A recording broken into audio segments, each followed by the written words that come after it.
All right. I'm talking tonight with Duncan Barlow, the author of Supercell Anemia, The City Awake, and Fur and Flesh. I have read two of Duncan's books, and I just finished reading The City Awake about a week ago. And so we're going to talk mostly about that book, but writing in general, we're going to be spoiler free for a few minutes, spoiler free for a few minutes, and then we're going to get into the nuts and bolts of how the book was written. So, Duncan, why don't we just start with where this project came from, where this idea came from, and how you got started on it.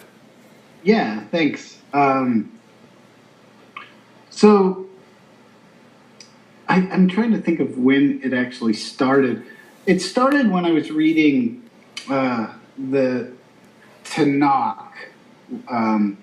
And I in that version, there's two creation stories. And I thought that was really interesting. So my original idea was to have a book that restarted quite frequently.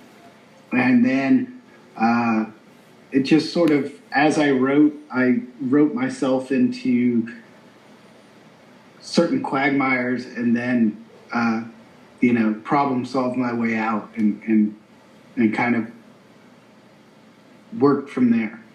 Mm-hmm. So it's funny because this book has a noir kind of sensibility. In some ways, not really in plot or whatever, but in some weird ways, it reminded me of the movie Dark City. Just in the sense that it had, like, I don't know that this city is ever named or the place is ever given kind of more features than existing to house the characters. Was that intentional or? Yeah. It was meant to be sort of any metropolitan city at the, middle of the century, sort of post-war. And honestly, I've heard the Dark City thing before, but I think I saw it once a long time ago, and I never really thought about it. Mm-hmm. Well, I'm not saying it's like a really direct connection. It's just No, a no. similar vibe. Yeah. Yeah. Somebody asked me about Orphan Black the other day, and I was like, well, honestly, I wrote this book. I think I finished the first draft of it almost. I mean, I started it maybe 10 years ago, and then I finished the final draft of it, or the first draft of it, very sort of soon after, and then, it's gone through a lot of. There are a lot of years that I just put it in a desk drawer and worked on other things before it kind of found a home. But yeah, Dark City, I get that, and I get it also, if you look at some books by a lot, Laird Hunt does this really effectively, and clearly had an influence on me as a friend.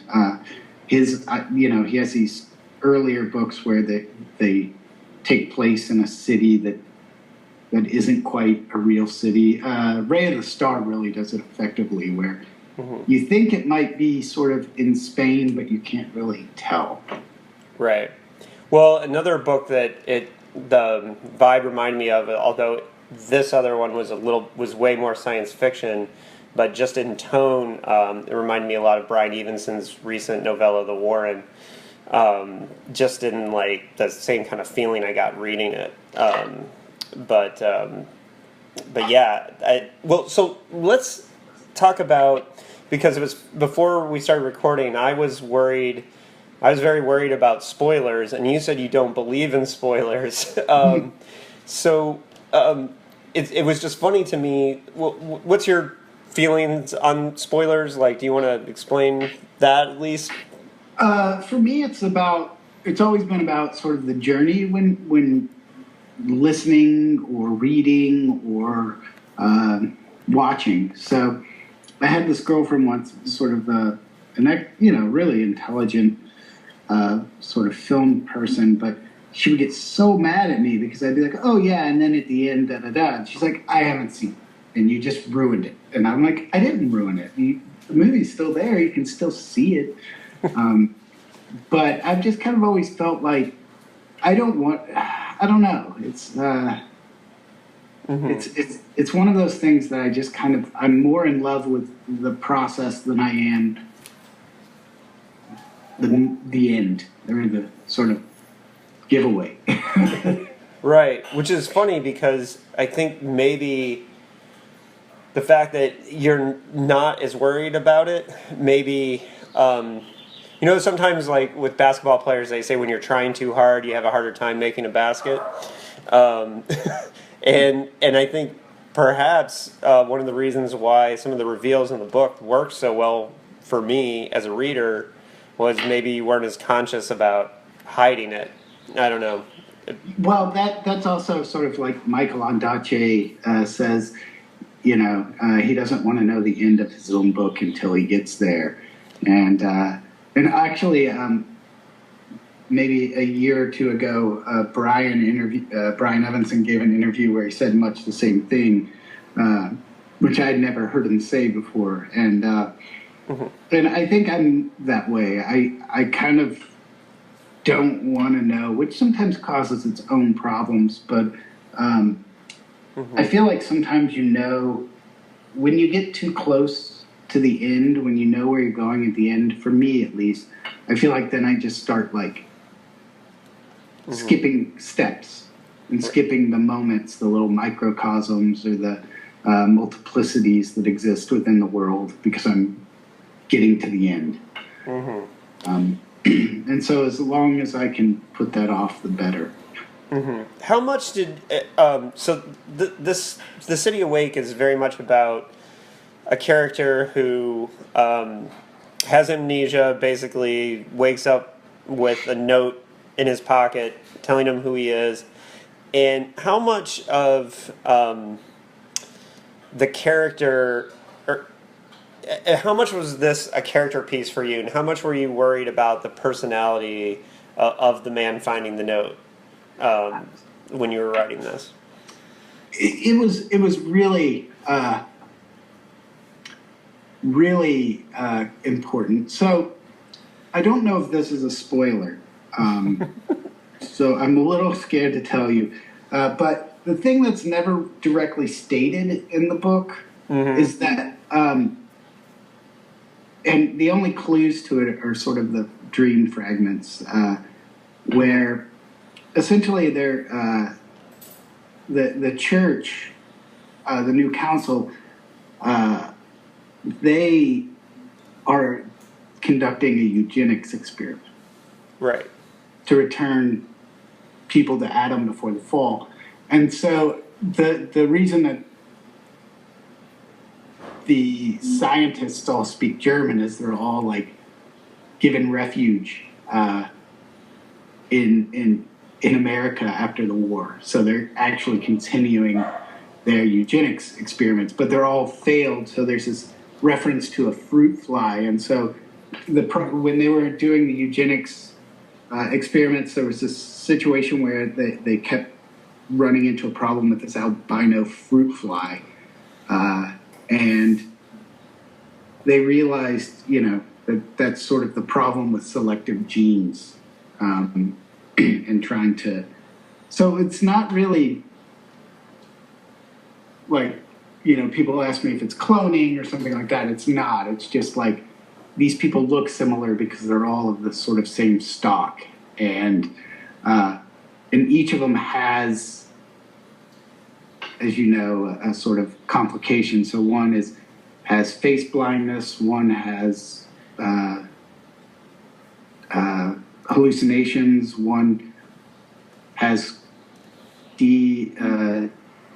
debilitating headaches, one can't speak, and then one is just like way too nice, so he gets killed off really early.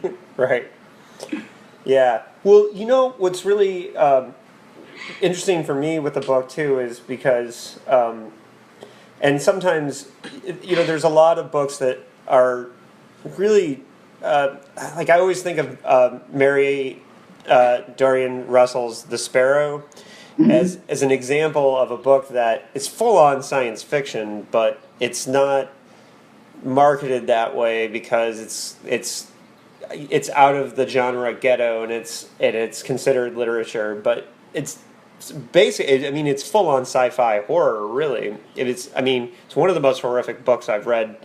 Period. And so it was funny because this book was far more science fiction than I was expecting.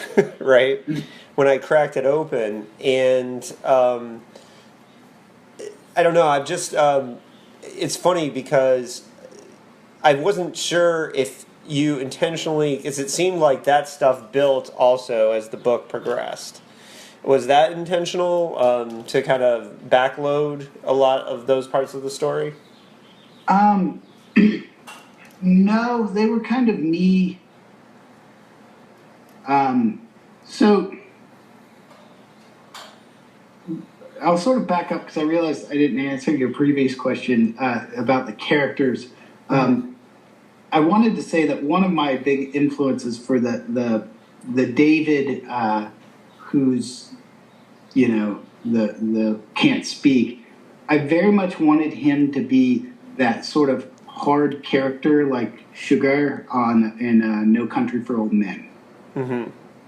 And I very much love the stylized, actually more so in the movie than the book, for his character, because he doesn't speak much. And I wanted to have a character who didn't speak. And that, each of these characters, the original attempt of this book was that everybody was going to be named David, all the main characters except for one, and then there was going to be no indication as to who they were. And so I had sent the book to McAdam Cage, and they sent it to someone else because they said, "Oh, you guys might really like this," which is really rare in the publishing industry. And I got this letter from this publisher, and they asked for the full manuscript, that I didn't send it to them. And I was like, "Well, that sounds great." So I sent it, and they were like, they gave me these really great, thorough notes, and one of them was like, "No, this book's really interesting, but it's far too confusing. No one's ever going to understand it." And so my idea of like the character tells who they are by their character traits was a little bit unsuccessful. And so I had to figure those kind of problems out as I went along. And I didn't mean it to be so science fiction-y. And it's not quite. I mean, yeah, there's science and it's fiction, but these are all, I tried to make sure that everything that was there was something that could happen. So the amnesia drug is something I researched, and I researched about how long it would take for them to start regaining memories and things like that. So, I mean, it's not real hard science. It would never be right. Sort of, but all the things kind of exist in that realm. Well, and don't take this as a slight on the book at all, because it's not. This is definitely a compliment to me, but I think this book is worthy of Philip K. Dick Award, to be nominated for that award, or at least to be considered for it, because I think that that kind of the paranoia and the sense of what is reality that happens in it is pure all the best things about Philip K. Dick. Oh, that's great to hear. I mean, obviously, I love Philip K. Dick, and I have no problem with genre. I don't frown on genre. I do get a little tired of reading fantasy manuscripts from students sometimes, but right. That's just because I just have no real love for fantasy. Well, yeah, but I definitely think that one of my really close friends and writing partners is currently reading all of Philip K. Dick's books in order, And so I'm spending a lot of time talking to him about the progression that he made, and it was just and it was funny because when my friend started telling me about he just read The Man Who Japped, and I just kind of launched into, you got to read The City Awake next and take a break. And that was when I kind of made the connection. I was like, yeah, I think there's a sensibility there. But I think that Philip K. Dick just had such a strong hold on the what is reality and the paranoia that it's just, he looms so large on that anytime you kind of touch on that, it's hard not to see comparisons, but whether it's intentional or not. Well, thank you. I mean, all of that was really kind. I mean, you're being very kind about the book, and I appreciate it. Well, and I totally mean it, Duncan. Absolutely. So let's get more into, let's worry a little bit less about spoilers. I know we kind of did a little bit already. So if you're listening and you're absolutely terrified of spoilers, this is a good time to stop, mark the time down, and come back. So for me, let me and I told you this when we weren't recording, but my experience in reading The City Awake was really interesting because when I opened it up and I saw the first chapter was numbered, I believe, it was 18. Okay, I got the book in my hand. And then I believe the next one was 7 and 23, and just my shorthand thinking was to think, this is time signatures. This is supposed to be chapter 18 or chapter 23, and part of my thinking, just my genre brain, how it works was, I thought of Logan's Run, which the chapters run backwards. And so my immediate thought was to try and figure out, what's Duncan trying to do with the chapter numbers, right? Right. And my first thought was, this is time. This is like the time in the story. And one of the ways that you probably unintentionally tricked me was that when we got to 30, right, which is the David who's does not speak, I believe, is more beat up. I just assumed that those things happened in somewhere in between chapters 23 and 30. And so I began to just assume these were all the same character at different times and that his amnesia was reasserting itself every time. Yeah. And so once I believed that's what was happening, I think I just kind of fell into riding with it. So sometimes if I didn't necessarily feel like something fit or worked with that, I just went with it because I just say, okay, well, it'll make sense. Because I'm definitely in the camp of believing that you can confuse me for 15 minutes, but don't bore me for 15 seconds. Yeah. So I don't mind being confused. So it's just funny because that's what I was assuming was happening. And so, and I've talked for a long time, and I'm sorry, but I just wanted you to understand where I was coming from as a reader. So on page 141 was the first scene where one of the Davids looked up and basically saw, he was nearly comfortable when he saw another David walk past, right? That sentence smacked the shit out of me, basically. Because, and I was reading this on the bus on the way home from work, and I almost dropped the book. Because I had no idea that there was multiples. And then it all made sense to me. Oh, shit. The chapter, those are numbers. Those are designations, right? Yes. Am I correct? Okay, yeah. And so then it all hit me, and then I thought you were a freaking genius for fooling me for 140 pages. Maybe I just am not clued in. However, it's just interesting. Now I'm wondering how, as the person who wrote it, how that interpretation makes you feel, and am I the first person to say that? You're not the first person. there have been a couple others, and so. And that's where the Orphan Black comparisons probably come in. Although I don't think that's a good comparison. But go ahead. Yeah, no, I mean, yeah, because they're doing cloning, which is, I mean, but I love that show. It's that the. Yeah, I agree. I'm forgetting her name right now, but she's an amazing talent. So I wanted it to be a readerly or a writerly text, meaning that the reader has to participate in the construction of the book and of meaning. And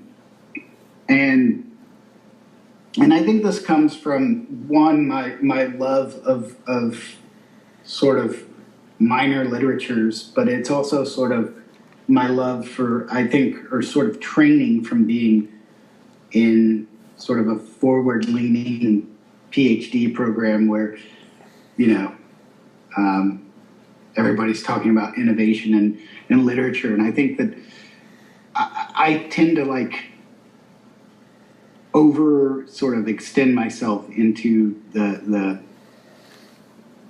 where I'm trying to play with sort of unknown zones or something. And so when I realized that no one was going to get it, no one was going to sort of suffer through reading a book and piecing together that, oh, wait a minute, all these personality traits are actually different. That's when I started doing the numbering sequence. And, they kind of have meanings. So mainly 23, who I think is kind of the real hero of the book, is the one that's sort of, he's the wild card, right? So when I originally wrote the book, it was a very different ending. And when I went back, I kind of looked at it and reapproached it, because I wanted it to sort of deal with the fact that there's logic and there's faith, but then sort of the wild card, the chaos, always kind of wins out in the end. But so I'm sort of dancing around the question, but I didn't mean it to be a red herring where, you kind of think they're chapters or sequences or moments in time. And so I'm kind of delighted by it. I bet. Because I knew it was going to be a bit of a puzzle. I mean, the whole thing is, that's why it's sparse in the beginning, and it's sort of it's sort of an accretion, because as these characters are learning to navigate the world, things are kind of sticking to them more, and they're kind of thinking about language, and they're thinking about what is, what is man's, I put that in scare quotes, but man's, what is truly the dominion of the human. And so that kind of falls into their world of understanding and how you perceive them, I guess. Well, and I swore I wasn't going to bring up your music, but it's funny, there's a clue, I think, in Guilt. Your band Guilt, for those who don't know, your use of colors and just the way you use titles, right? In that band, I guess probably could have given me a clue that to think more about what the numbers were doing. It's not the same thing, but it's a similar artistic notion, I guess, is what I was thinking. Yeah, and I think the thing is everything I've worked on since that book has been way more sort of straight up realism, and it's more about language and tone and multiplicities than it is about sort of almost metafictional devices. It's and so it's it's going to be interesting after this, because my short stories remain pretty odd, I'm told, but my fiction has been sort of straight ahead in the last few years of the books I've been wrapping up. So, yeah, I don't know. I always enjoyed that play, and I think that's why I was so attracted to the metafiction writers in graduate school. So I was like, whoa, why didn't I know these people existed? You know, like, Right. they've been around since the 60s? Like, Yeah, and I wanted to take a second too to point out on another page that I dog-eared, page 59, which is a 23 chapter, but that first paragraph is absolutely beautiful. And I'm gonna read it, and not probably the prettiest tone, but the wind had turned to whispers again. They found his ears, crept in, laid their eggs, rolled into the folds of his brain. He felt them there hatching. His thoughts would no longer be his own. Yeah, that was killer. is that the traveling people? It's when he heats up the pen and sticks it in his ear. Okay, no, not a bit. Okay, I was like, because on the book tour I was reading the section where he meets the Romanians. Mm-hmm. Oh, okay. Yeah, that's good too. Yeah. Well, there were parts all throughout, but that intro to that chapter where he heats the pen and just the use of language there was really beautiful. And I don't I tend to read more straight up fiction these days, and so certain authors like Ligotti and Evenson are the ones where I'll stop and pay attention to. Wow, that's really pretty language. But there were several parts of this, and one of the things I liked about City Awake is that there were those moments that were just really gorgeous language, but you never sacrificed the narrative drive. So, and I think. Did you ever have a longer draft that you shortened into this one, because it's pretty lean, really? Yeah, actually, I think I extended it. I think so. One of my constraints when I started this was that I wanted it to be set in sort of the mid-century, somewhere in the late 40s to mid 50s, and I wanted it to be a sort of like a detective novel, so it would have that hard-edged language, those short staccato sentences, and so I was trying to model the language in a way, but I think my first draft of it became so action oriented that I actually had to go in and put the experiences in, because I was kind of getting too much to the what happened next rather than letting the world unfold. And so I think that it's oddly action driven, but I also I wanted to make the chapters, all of them, very short, because I feel like. And this will probably get to your a question or a topic you're going to talk about later, which is, as somebody who grew up dyslexic and didn't learn to read and write till much sort of later in my life than I was, supposed to, I guess. I still approach books, as much as I love reading, with a little bit of fear. Mm-hmm. And so when I approach Proust or something like that, and I see these just massive blocks of text, or even Kafka, who's one of my favorite, authors, I get a little anxious. And so I wanted the chapters to be sort of peppy and sort of quick, so that people wouldn't tire of the mystery and they could put a bookmark in and come back to it. Mm-hmm. Well, David Morrell is pretty underrated as an author, just because he's known as the guy who invented Rambo. But I took a workshop from him one time, and he was talking about the power. Like he did a whole like hour on the power of short chapters, and he went at he gave like almost 10 different reasons why short chapters are a good thing. And some of them were obvious, like, oh, you keep turning pages and so on and so forth. But one of the ways, or one of the things that really stuck with me was he talked a lot about how the shorter chapters, a lot of times, if you're not bogged down, like reading for a long time between breaks in the narrative, things just stick in your memory more. And I don't think I can articulate as well as he did, but I that always stayed with me after that workshop was, and not to say that I always write short chapters because I don't, Right. but I write the chapters that the story calls for. However, I see what you're saying, and it makes sense because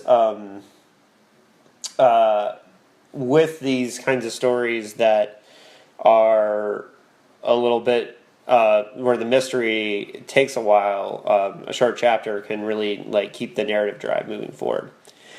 Yeah, I think and I wanted to do that. So, sorry, I just No, that's okay. I'm just at this point agreeing with you. Yeah. Well, okay, so we're already at a half an hour, so let's talk about the dyslexia thing, and because that's something that we have in common. You and I have known each other off and on as friends who saw each other at hardcore shows since like we were both teenagers, I think, going back a long way.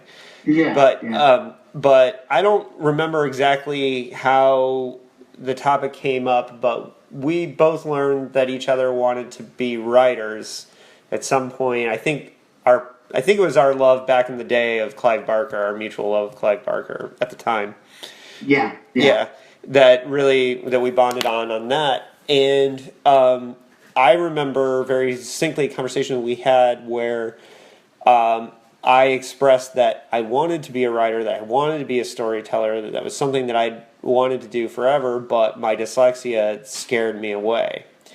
And it was that conversation that first gave me the license to, basically what I think you said was, whatever you have to do to adapt, to learn these, to become a writer, then you're just going to have to do it.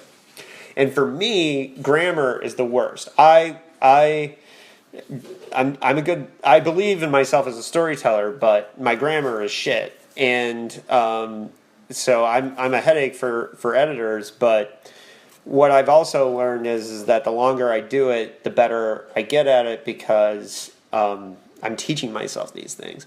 What were the ways that you had to learn or what were the coping strategies that you came up with to deal with your learning disabilities? No, that's a great question, and I remember that conversation distinctly. It probably happened at Rhinos, but for some reason I feel like it was on the phone. Like maybe it started with us talking about a show or something, but I mean, and keep in mind for those that are listening, this conversation was at least 25 years ago. Oh yeah. It was probably 91. Mm-hmm. But I remember talking about that, and I've always sort of been like this, just do it. And I think that's a license we got from being in the punk rock. Punk rock was like, we didn't wait for people's approval. We just did what we wanted to. It was just, that's how if there wasn't a venue for us, we made one. And I feel like writing for me was the same way. And at that time, I think I was talking about poetry, which once I got to graduate school, I realized I was a terrible poet. And I was there in Colorado, and I was like writing these poems that Anne Waldman, because I did my MFA at Naropa, and Anne Waldman would just like put an X for the whole poem and circle like the word cat and go, there's your poem. and, I couldn't understand any of it. It was all so, I don't know, I didn't understand it. And then Brian Evanson came to a panel I gave on technology and, talked to me afterwards. And he was like delightful. He was a really nice person. So I was like, oh, I'll go, to his reading tonight. And I saw him read, and he read Polygamy of Language. I think the first pressing of Contagion had just come out. Mm-hmm. And I was just like, wow, this guy is writing dark stuff without seeming heavy-handed. This is amazing. And it was like this pivotal moment for me. But, poetry was easy in this way because I was a bad poet, that I was just like, I didn't have to have attention. I could just write, these vague sort of statements in broken lines that were just horrible. I mean, I'm not doing that to like, slag myself. It's like, they were truly horrific. And I think for me, the biggest thing to conquer was getting away from, like, being able to stop and experience the moment. And I think that as writers in a community of writers, I think we all just like that experience with you is like we just learn from each other, and we learn from, the quote unquote masters, but we also learn from like people that I learn from my students all the time. Sometimes it's like, oh, I should look out for this in my own writing because this is something that happens a lot to people. Mm-hmm. Or just, well, they say something really bright where I'm just like, wow, that's an excellent thought. Yeah, I'm currently mentoring a first-time author on a fantasy novel, and I offered to do it for the simple reason that you always learn so much by teaching, and yes.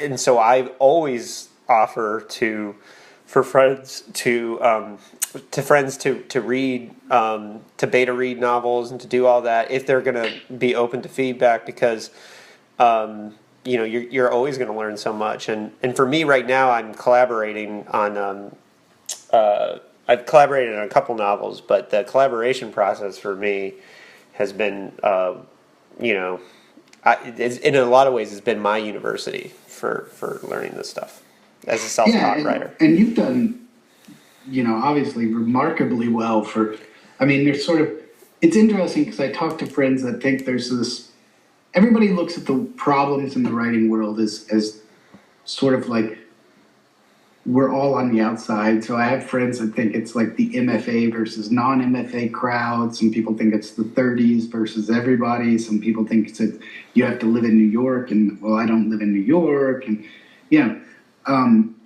but like you've had a very non-traditional path to your writing, and you've done quite well. Mm-hmm. And you found a good cohort of writers to work with, because you're not doing totally straight up genre, you're doing the genre bending work, and a lot of the bizarro people are doing that. And as mm-hmm. you well know, maybe I'm an awful person, but there's with some of the bizarro stuff, it's real hit or miss with me.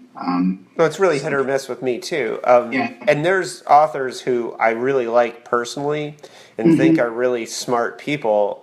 Their work just doesn't work for me. I think Carlton Mellick is a genius, but I can't read his books.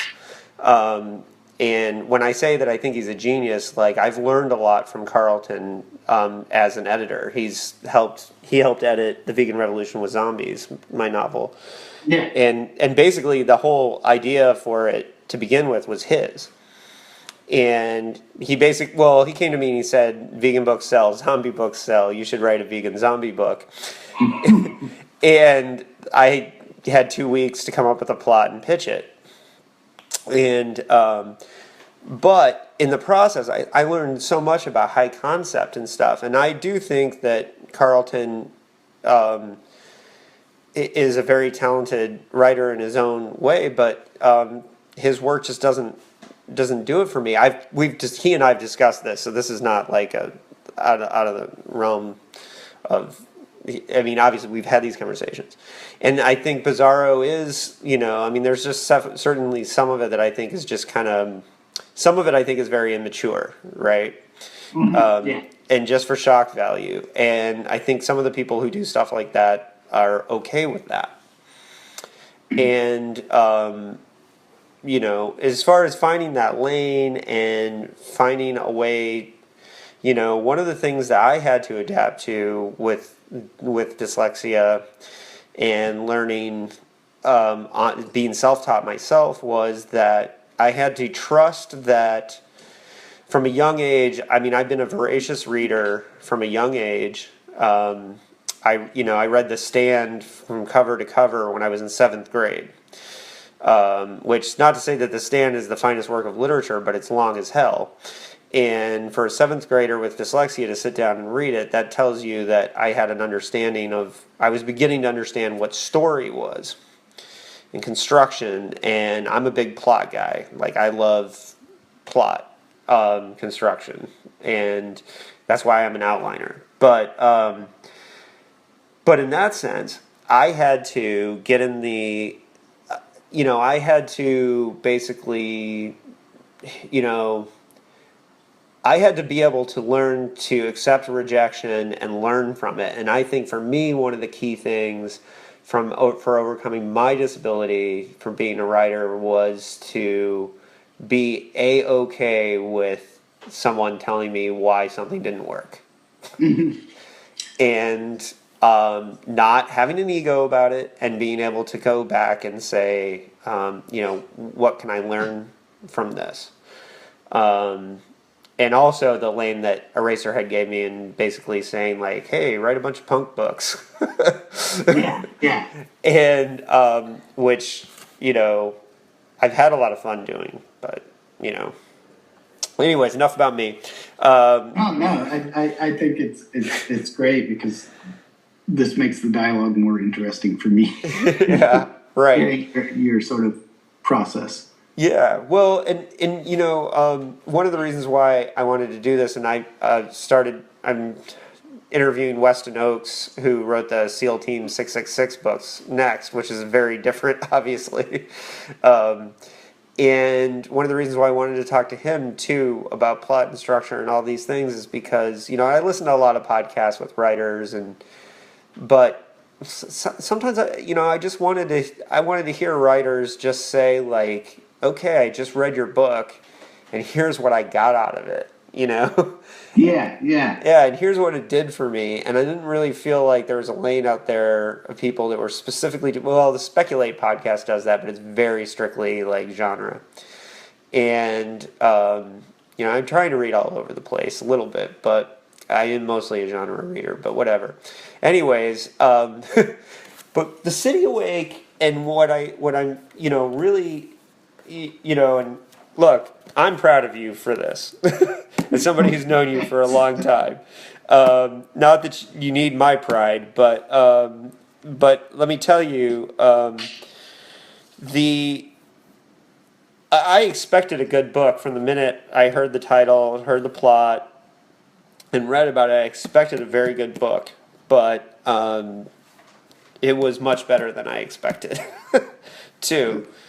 And even though I had high hopes, and I think the balance of language and narrative drive is really the balance that makes it work.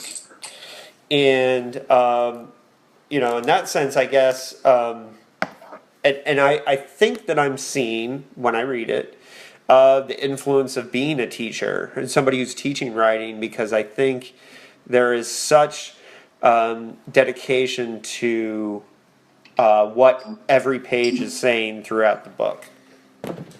And so I guess that's the last thing I wanted to say about that. But go ahead. I'll say this really quickly because it speaks to a lot of what you've said. Is I had this it was the third year of my doctorate, and I had this opportunity to take a course with Ricky Ducournay, who rarely taught at the time because she had retired. And we got to go to her house. And she was a fearless editor. And one of the brightest, I think, one of the brightest minds of the sort of 20th century literature. But she, it was that semester I was also studying for my comprehensive exams that would take place in the fall, and they were all, like, I was reading Kafka, so I was reading his diaries and letters and things, and her sort of talking about the importance of getting it right, getting the moment right, being exact, and sort of getting to sort of touching on Calvino a little there. But like Kafka, you know, the reason I don't have as much out as maybe somebody who I graduated with or somebody in my cohort or age group is that I kind of reluctantly let anything go. And I'm trying to learn to do that now. It's like Kafka didn't even want his work published after he died, and Max Brod sort of said, I can't do that. And so it's sort of because of that, like, friendly betrayal that we now have all the work by Kafka we do. And I read his journals about his sort of obsession with precision and capturing the dilemma of the Jew at the turn of the century and this sort of metaphysical struggles. And I would sort of just obsess and work pages and work pages. And yeah, there's mistakes because I'm dyslexic and that's going to happen. But I'm like my own most sort of pain in the ass editor. And I guess the most recent lesson I've learned in the last maybe 3 years is you got to there's a point where you're just you're overprotecting your babies, and you got to get them out in the world. And so, which is I've interesting. done a lot more shopping of my work, and yeah, and I'm like, oh wow, people are taking it. Right. Well, and that's interesting too, because coming from being a musician and having dozens of albums out there, you've released a lot of art out into the world. And that seems to go pretty readily. So it's interesting that with the writing, you're more protective of it. Clearly when you listen to those Endpoint records, we were not music theorists, and we were definitely trying to spend under $500 in the studio, Nonetheless, I think Catharsis is definitely the best of the records, in my opinion. I wish we could have... because even though... we were too cheap to own the master, so it just got recorded over by some funk band, I'm sure. Well, at the same time, though, I think there are writers who, like Robert McCammon is one of my favorites, right? And novels like Gone South that he just kind of feels are like I think he feels are kind of lesser materials in his catalog. It's just absolutely brilliant to me, and it's funny because he has some of these historical novels that I'm sure on the outside seem like the most polished and whatever, but sometimes it's the rougher edges that just really make a piece of art sing. And but yeah, it's interesting because you've put a lot of art out there in the world, so it's interesting to hear that you're that way on it. Now, at the same time, I have novels that I've finished that I finished them and just said, no, that's it. That's never going anywhere. Yeah, I've got a few of those. Some because they were rubbish, but also some because I'm like, there's one I wrote after an experience of teaching at a historically black college that was quite corrupt, and I had to. There were so many insane things that happened in my year there that I had to write a book. I wrote it in like a month. I've never written anything so fast, and like. I know I'm never going to shop it because nobody wants to hear a white man be critical of a black institution. And I totally understood the problems of that writing the book. It was sort of my experience that I wrote this book out of, because it was so absurd, more absurd than any fiction I could really come up with. And it's because of the corruption, not because of the culture. But it's out there, and you have it. So yeah, and so, like, I had a friend that read it. He was like, I just want to read it. And he was like, it sucks that you'll never shop this. He's like, it's the most heartbreaking book I've ever read. And I was like, yeah, but I just can't. I just can't do it. It would be negligent to sort of release that book ever. Well, I have a horror crime novel that I wrote that I'm cannibalizing bits and pieces and characters for other things. And that sounds really cool, though. Yeah, well, it's funny because, like, when I first came up with the idea, I was like, Elmore Leonard meets Clive Barker. I can do this.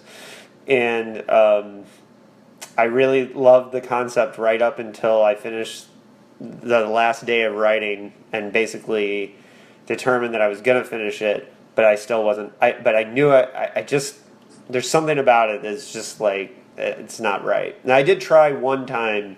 I sent it to my editor, a Deadite, and he felt they already had a crime author on their roster. So, and then by the time I got done with that, I just kind of said to myself, I'm not happy with it, but I liked bits and pieces, right? Mm-hmm. And so this other project I'm developing with another friend, some of the characters and settings just kind of rolled perfectly into it. And I think that's one of the neat things that you can do with. So maybe bits and pieces of that novel will reappear at some time. That sounds like the best thing you could do. I think I've done that with things. I think, yeah, definitely, especially music. All right, so we're almost at an hour, and I'm going to wrap this up. But it's been really fun talking to you about writing, and because we really haven't done that in a long time. We haven't seen. The only time we saw each other was AWP. Yeah. In LA. Well, and it's just really cool for me as somebody who knew you before you took writing seriously, and just to see this work, specifically The City Awake, just really feels like I don't use the word masterpiece lightly, and I really think it's phenomenal book. Thank you. Yeah. Thank you so much. And so the last thing I just want to know about, you said you're working with more realism. Is that a reaction to having written something so metaphysical, or just a particular growth in general that you're going through? No, I think for me, it's like every writing thing is a different experiment. So one of the books that I'm shopping is really based, it's a trauma narrative sort of based, part of it's based very much in the dealing with my father's passing, and some of it is fictional. So it's a novel, but it's very much like, it's realism, but it's still dark. And then I've been working on a historical fiction piece, book for about 2 years now, which just takes a lot of time because of the amount of research. But and it's through like 4 generations in Kentucky, and I just kind of wanted to write something. I think it was, I reread one of Cormac McCarthy book, and I was just like, man, I want to write something, that's in sort of a bygone era, that's sort of bleak, and So that's kind of how that kind of came about. And I mean, there's great moments in it, I think, that are strange. Like there's one character that goes away to the First World War and just sort of revels in the butchering of people. And there's definitely some. It's gritty and dark, but it's mostly, as you know, as people who love animals. There's a lot of hard moments in this book with animals. Because for me, that would be the most difficult thing of living in Kentucky in the 19th century, is having to kill animals. Right.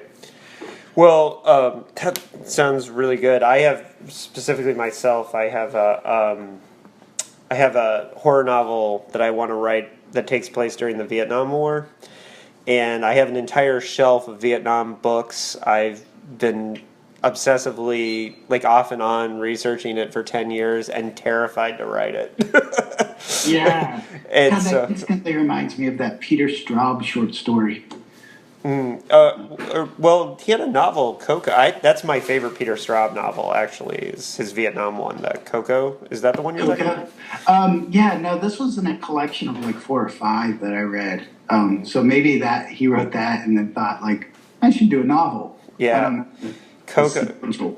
Yeah, Coco is my favorite Straub, but I love Ghost Story still too. Yeah. All right. Well, I'm gonna nerd out on that stuff if I get going. So, but It's special 4-hour long podcast. yeah. Well, yeah. My writing partner Anthony and I, like, we're gonna be doing a lot of these, just basically like just talking about books because, that's basically what we do when we hang out. It's just nerd out on books for forever, and I think every once in a while, I think people should hear this.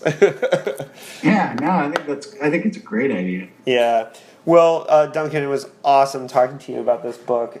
Super proud of you for having written this one. I think you should tell your publisher to submit it for the Philip K. Dick Award, and that's going to be, if I have to do a letter writing campaign to your publisher, I will. Thank you. Because I think this one, because his family runs the award, and I think they have a really clear and strong understanding of the type of fiction that he inspired, and whether directly or indirectly, and I just. Yeah, I think it's great. So anyways, it's good talking to you. I'm going to push stop now, and later, folks.